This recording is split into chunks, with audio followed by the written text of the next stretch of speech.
Start with some announcements. Today is our Shuso's birthday. We're really glad she was born. Happy birthday. Happy birthday. There is a card on the table for Susan Spencer, and we will also bring it to the retreat, and then we'll get it to her. Oh, can we put me on the speaker? Can you guys hear me? I think what she means is spotlight. Oh, spotlight. Okay. Spotlights are.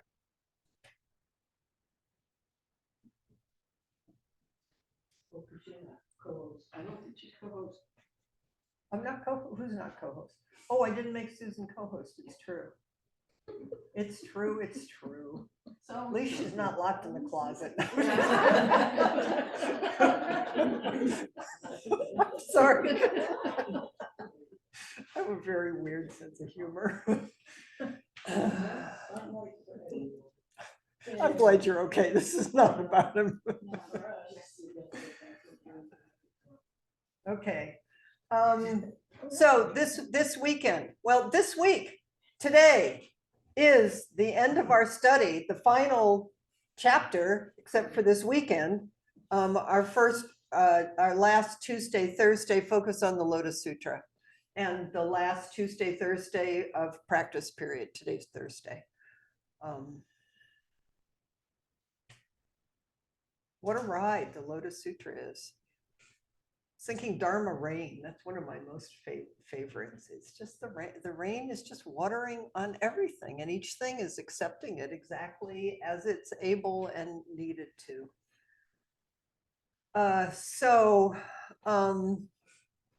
Saturday, Sunday is our Rahatsu Buddha's Enlightenment Retreat, and the closing of the formal closing of the practice period and the Shuso ceremony. So I'll just go through it one more time briefly, and then we'll live it, and hopefully as many of you as possible will partake in all of it or part of it. Saturday, we arrive at Open Sky. The sitting starts at 9 o'clock. It's an all-day sitting as it usually is, except the evening service will be Buddha's Enlightenment ceremony, which is a wonderful, joyful ceremony. And it's fun. Zen isn't always fun, but this is fun. Zen is always fun, but you have to look for it sometimes. Then at 5, bring a bag lunch. At 5 o'clock, everyone will go home, but continue the spirit of retreat at home, have dinner, sleep at home, and come back at 9 o'clock on Sunday morning. We will sit all morning long, then bring a bag lunch. There will be a break where we set up, and then there will be the closing Hosen Shiki Shuso ceremony, Dharma inquiry ceremony. This is our chance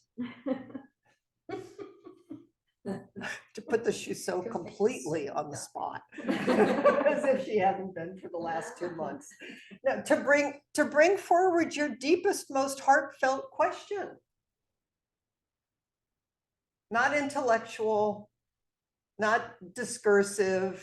It's like you have to really think about this. Is what's your deepest heart's question in this moment, with this being our Shuso, and at this time in the world and in your life? And it will only be people who are in the practice period, but everyone is welcome to be there because it's actually a really wonderful ceremony. And then there will be a closing of the practice period. I'll say something, and then we will have a reception afterwards. So you are welcome to come to both days, please. You are welcome to come to one or the other if that's all you're able to do. Let Gretchen know. Please let us know if you're coming to the ceremony so we know how many places, how to set up the room. And please let Leslie and Anne know about, there you are, I knew that you were there, about treats that you might be able to bring for the reception so that we can celebrate together. Then next week And through the solstice, we are going to, because you may have noticed in the Lotus Sutra that the Bodhisattvas rise up out of the earth.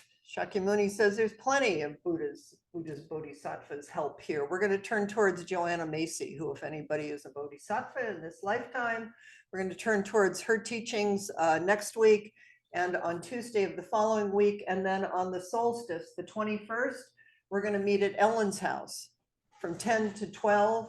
And Shelley is going to do a solstice ritual with us. We'll do a little sitting, a little walking, a little ritual and meditation, and then we'll have a tea.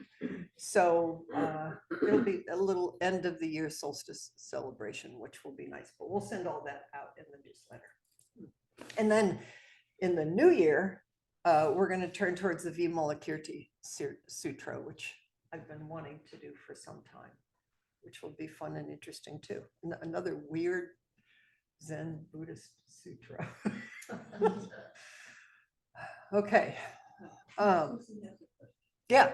Chris, were you going to mention what will be happening here in this room?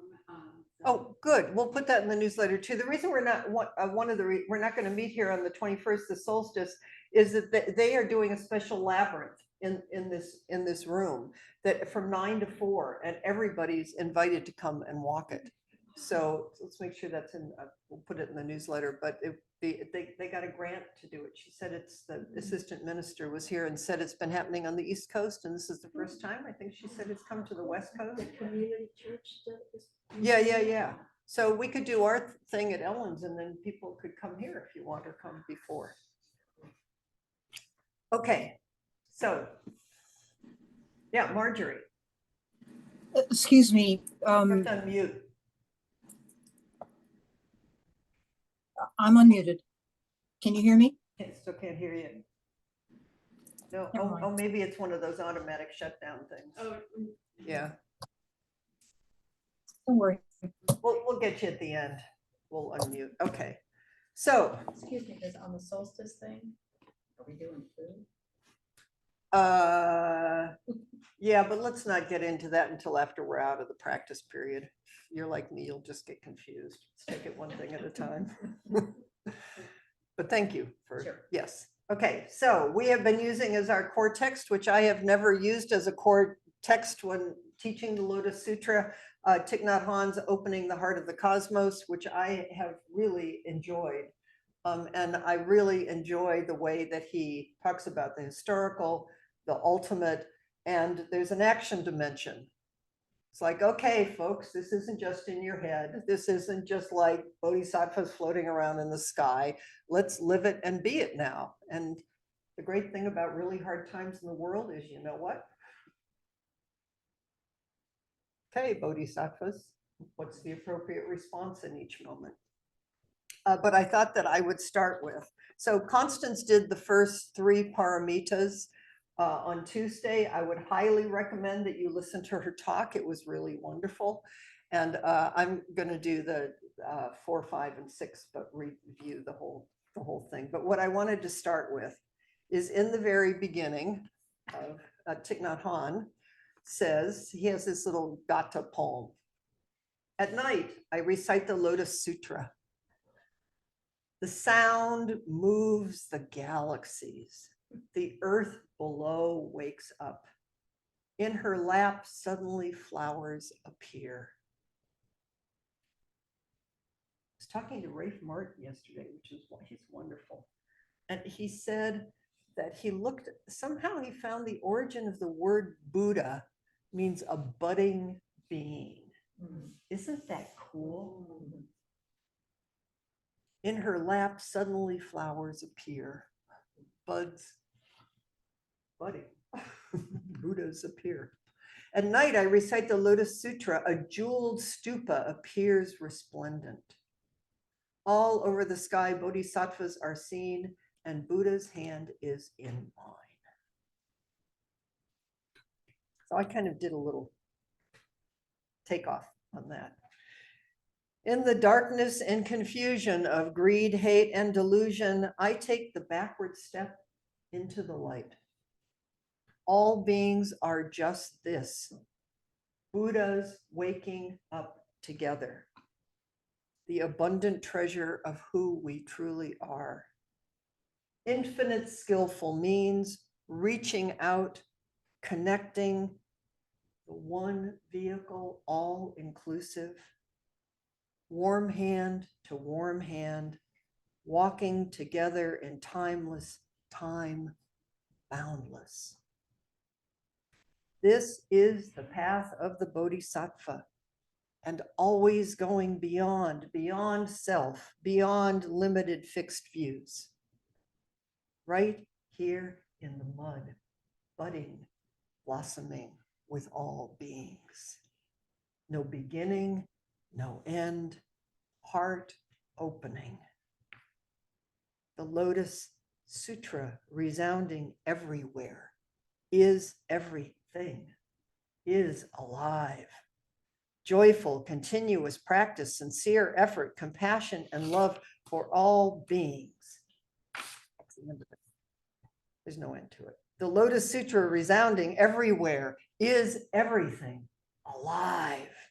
Joyful, continuous practice, sincere effort, compassion, and love for all beings. All that stuff, all those chapters, all those parables, all those amazing things. It's just this. But it's wide open. It's wide open. Continually open, mysterious. So here's another little thing from Thich Nhat Hanh, commentary in the beginning of the book about opening the heart of the cosmos. The Lotus Sutra affirms that we all have the capacity to become a Buddha. This is a very great gift. How can we best use this wonderful gift we have received? By becoming the arms, the warm hands of the Buddha through our practice in our daily life, in Sangha building, and in our work in the world.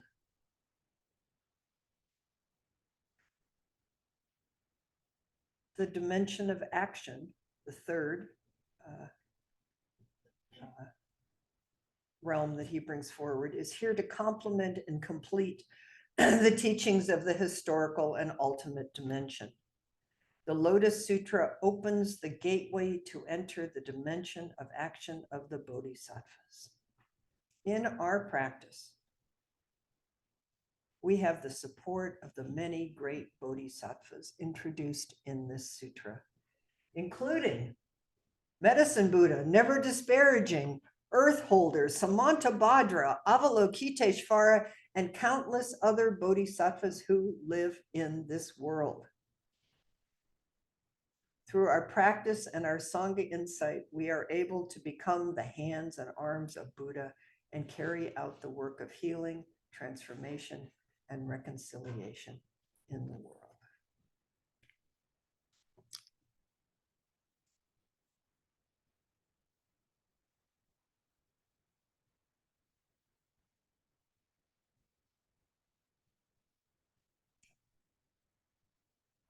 It was fun to talk to Rafe Martin, who's written books on the Jataka tales and who wrote the introduction to Jean Reeves and the Lotus Sutra. And not every practitioner is really different.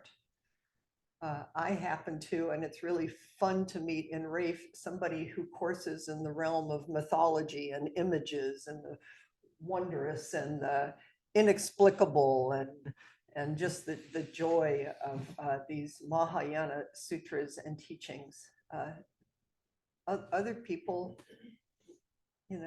that's not their practice, nor does it need to be. It's like, just sit and follow your breath. Just take care of what's in front of you. It's it's all the same thing, and just however you enter, find it and live it. Because if you don't think this ultimately is just about being a kind, present human being, I'm sorry, keep looking. That's all it's pointing at.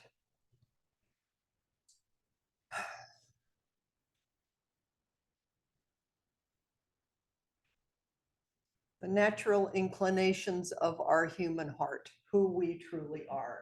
The Bodhisattva paramitas: generosity, ethical action, patience, or as Constance brought forward, inclusive is a word that Thich Nhat Hanh uses, enthusiastic energy, meditation, and wisdom or understanding is who we truly are. These are all qualities, and they're just being named to illuminate them, because they're obscured by greed, hate, and delusion, by our karmic inclinations. That's not me. I'm not generous. Hey, do you want to know how I just cut somebody off in traffic? Or, you know what? It's like I took a bigger bowl of this or that, and my husband, who I love dearly. I mean, you know, it's just all these, you just notice 100,000,000 ways. But the noticing of it is where you wake up. It's like, I love this person. Why would I not give him, you know, I mean, anyway, I'm just, I think you get it. And then the person in the car, it's like, they're all us. But we all do this really funny dance of division and delusion. And that's the source of suffering. Just keep coming back. So I just found a couple of things that I had written down over the years. Generosity. The essence of this paramita is unconditional love, a boundless opening of heart and mind. That's the Lotus Sutra. It says, opening the heart of the cosmos. The heart of the cosmos is open and generous and abundant and beyond anything we can imagine. Ethical conduct. Being in compassionate relationship with ourselves, one another, and the world, in our thoughts, speech, body, and mind.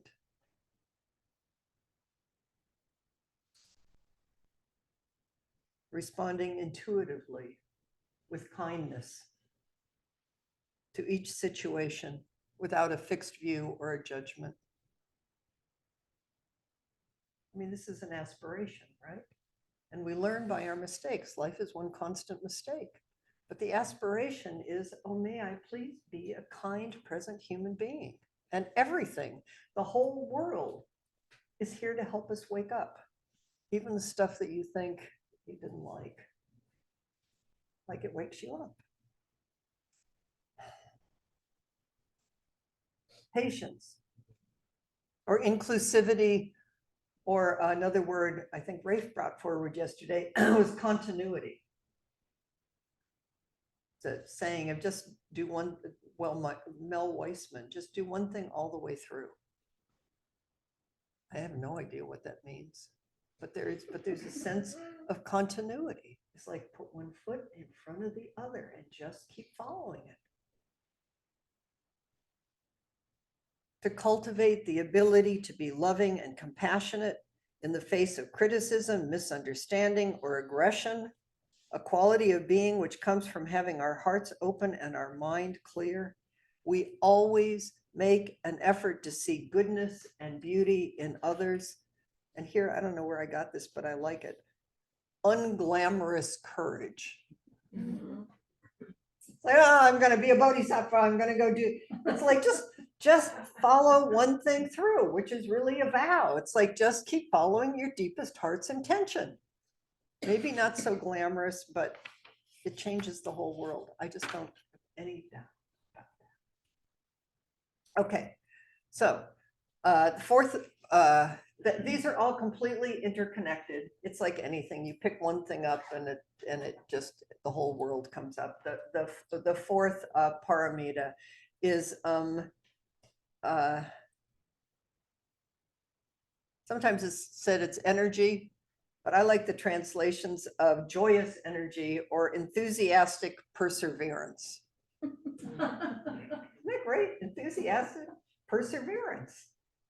Even when you don't feel enthusiastic about it, you're persevering, which means some part of you is joyful, or you would just like, whatever, which we do too. But then anyway, you get it. The courage, energy, and endurance to continuously practice. To continuously care. Virya, which is the word for enthusiastic energy or enthusiastic perseverance, means persistence and perseverance in the face of disillusionment.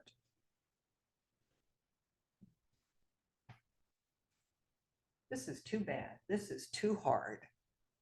What was that? And what are they doing? You know, that it's like, that's a human commentary. Bodhisattvas just say, yes, I will. I know my deepest heart's intention, and that's what I'm going to live from. And that's what sanghas are, is we help each other in the midst of too hard, too much. There is no other time than now. There is no other life than this. Be here.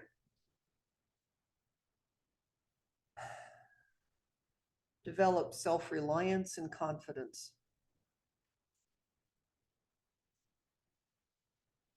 Life is teaching us exactly what we need.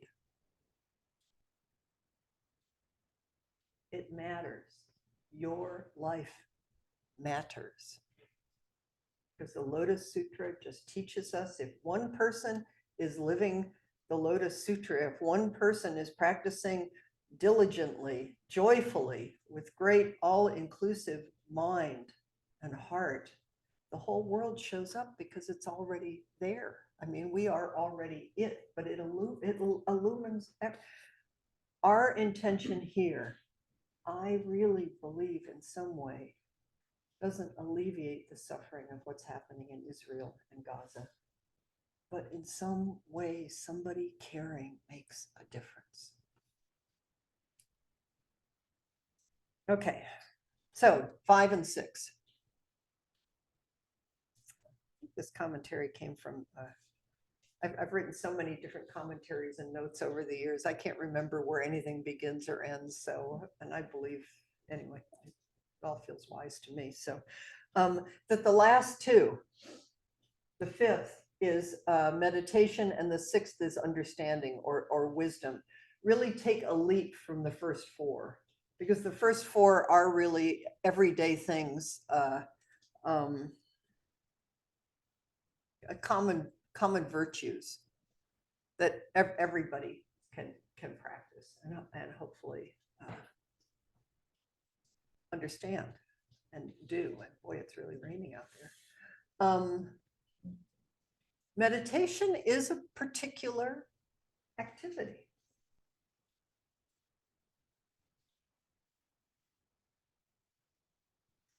There's a training to it. I never liked that word, training. But you know, I've read someplace, maybe you have too, is that if like when the towers on 9/11, is that when something happens, unless you are trained, you will run away from it. I mean, sometimes you should run away from it, right? I mean, that's not like, don't get stuck in dualities. But to really be able to just like, no matter what happens, here I am, and then to find the appropriate response from here, we do need to train our body, hearts, and minds. Because we're completely conditioned by our culture. We're completely conditioned by our families. We're completely conditioned by the news. It's like, I want to be unconditionally conditioned by Buddhist practice, now, which is not Buddhism better than anything else. I want to be unconditionally devoted to love, and to keep finding out what that means, knowing that I'm a completely deluded human being, and odds are you are too. Sorry. Okay, here's a quote I found from Gregory Wonderwheel, who is a wonderful local practitioner who died this past year. He said, to turn the light around, you know, to Dogen, to take the backward step and turn the light around and shine it within. To me, it's the backward step is zazen. You just keep coming back, and the light is already here. It's like the light of duality is what's out there, and but the light is here. And when you step back into it, it's a training of body, heart, and mind. Then you become what you already are. And then you are at one with everything. in an intuitive way, and you can much more respond to a situation as opposed to through, I'm shining out there and I like it and I don't like it, which is going to keep happening no matter what. But this is where bodhisattvas reside. So he says, turn the light around and shine it on yourselves. Describes the technical term asra paraviti, which means to turn around or turn back to the seat, basis, or resting place. Isn't that nice? Of what we call the light of knowing, consciousness, or awareness. And I would say, come back to the light of love without some idea about what that is, because then you'll just be acting out of some idea.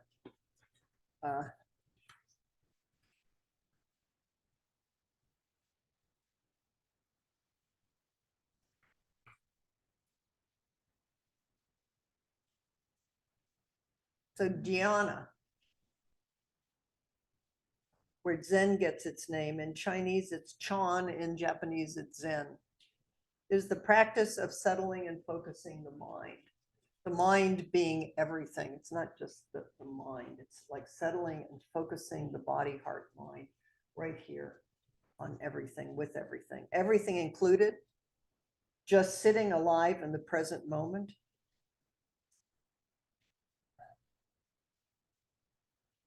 It's a way to live and of being and seeing and understanding life.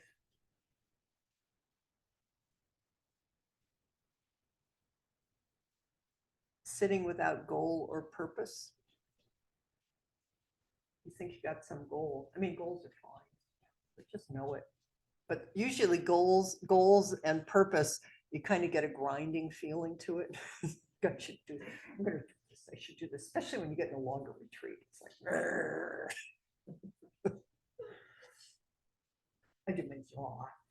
You know, that's how, this is a really lovely, I read this on Tuesday. I was at the Asian Art Museum, which I would recommend there, that this week and next week. They're very beautiful scrolls of persimmons, just simply persimmons and simply chestnuts. And it's really, they on the wall of the exhibit, because they call it, I think, the heart of Zen, these two scrolls, they have a Zazen guide. They wrote it out on the wall in as part of the exhibit. And I thought it was such a simple, beautiful description. Seated meditation, Zazen in Japanese, has been practiced by many Buddhists since the time of the Buddha over 2,500 years ago. The historic Buddhist Shakyamuni found that when he relaxed his body and breathed deeply, he could return to himself in his natural state. All people have the capacity to do this. Find a comfortable seat. Sit with your legs folded or your feet planted firmly on the ground. Straighten your back. Let your shoulders drop. Your shoulders. Release the tension in your shoulders, dear friends. Breathe slowly and deeply. Draw your breath in quietly through your nose, taking in oxygen to permeate throughout your body. Then let your breath out again slowly through your nose. So simple. Be natural. Rather than resisting the thoughts that pass through your mind, let them vanish without pursuing them. That's all. That's how we train. Just here, just this. Everything is empty of any inherent self-existence. Historical dimension, there are stories, there are parables, there are this, there's that. Stories are great. I have so loved and appreciated Constance's story that are particularly hers that have seeded our stories and brought them forward. So don't skip that. But we all know we can get caught in our stories too and triggered.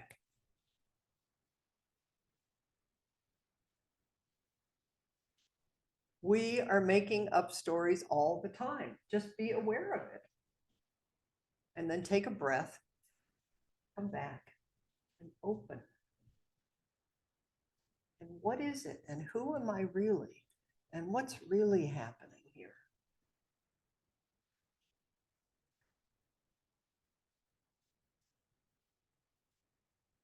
It's a trust and faith.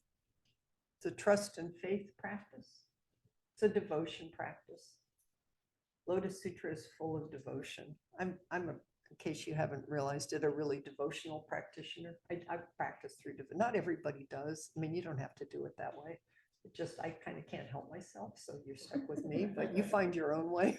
The body's already awakened. Love already is.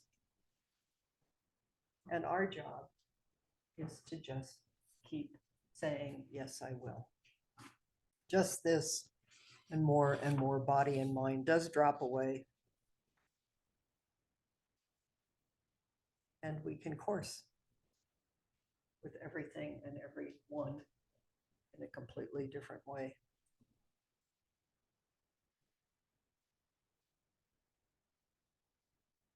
So the sixth, called wisdom traditionally, Norman Fisher retranslates it as understanding, which I kind of like because it just sounds more ordinary. He's good at that. Recognizing that nothing is as we think it is. That's the great thing about the Lotus Sutra, is it just gives you an alternative reality. Don't think that's it either. But just like, I just more and more think, what is going on here? I mean, what's really going on here? I don't know. It doesn't feel lost. It just feels curious and imaginative. Traditionally, Buddhism would use the words impermanence. It's all moving and flowing and interconnected. And everything is, there's 100 million, 1,000 causes and conditions that came together to create this moment. And no self, meaning, please don't skip the self. How are you going to know how somebody else is being a self unless you know, have some compassion and insight into, I'm a self. You better believe I'm a self. So are you. And it's solid. Don't pretend it's not. But it's also so much more than that. And it's the heart of the Heart Sutra. Form is emptiness, emptiness is form. I mean, this isn't this, the Lotus Sutra says it one way, but the Heart Sutra says it that way. Homage to the perfection of wisdom, which we chant, which I love. They say she is an organ of vision. I love that. What's the organ of vision that is this body, heart, mind that you are perceiving with through? It's also the Prajna Paramita is called the wings of the bird that can carry you far. Isn't that nice? Realization that we are not simply a separate self trying to do good or acting out or whatever we think we are in any given moment. It's an endless circle of alive, the Enso, no beginning, no end. Going beyond acceptance and rejection, hope and fear, dualistic thoughts and ego clinging, just letting go over and over and over. It's so precious to be alive. Don't waste this life. And just gratitude. Steve Stuckey's main practice, he was an abbot of Zen Center who was suddenly diagnosed with pancreatic cancer. He'd finally become abbot of Zen Center, probably the thing he wanted most in his whole life. I mean, he was having fun. He was having bodhisattva fun. And then there was pain and it was pancreatic cancer and he was dead 4 months later. You know, his practice was to get up every day, and he continued it through the extreme difficulty of those 4 months. Is he would swing his feet as long as he could over the side of the bed, sit up and put his feet on the ground and just experience gratitude. Just gratitude to be alive. So thought I would just give you a couple minutes to talk, but since this is the last time I'm taking up a lot of space, I'm sorry. Just wanted to conclude.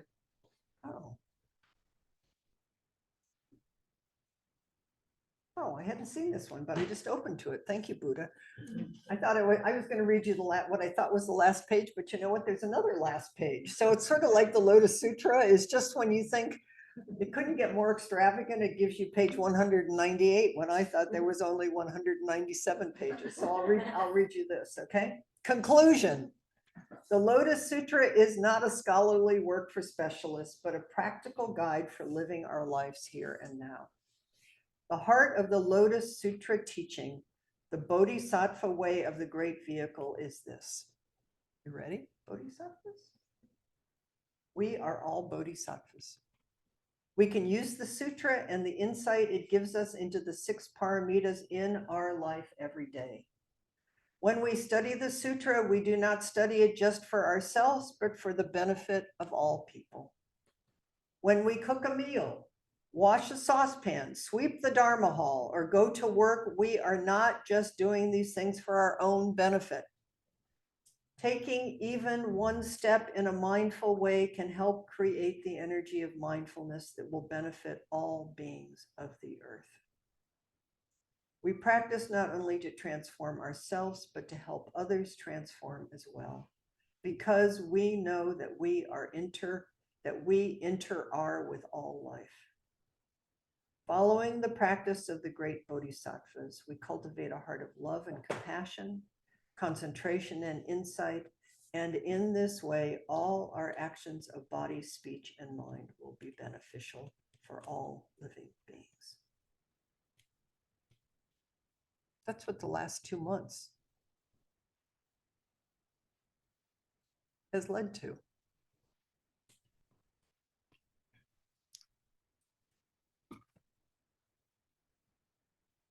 Just take care of things. Take care of yourself. Take care of the world. You come up against your edge, which you will, because if you don't think you are, you're not paying attention. Because something will always get thrown in your path. You'll love it, and then you'll be afraid it's going to get taken away, or you don't like it, and must be your fault or somebody else's fault. You know, it's so much bigger than that. Don't make your life small. Just keep trusting your heart and trusting love.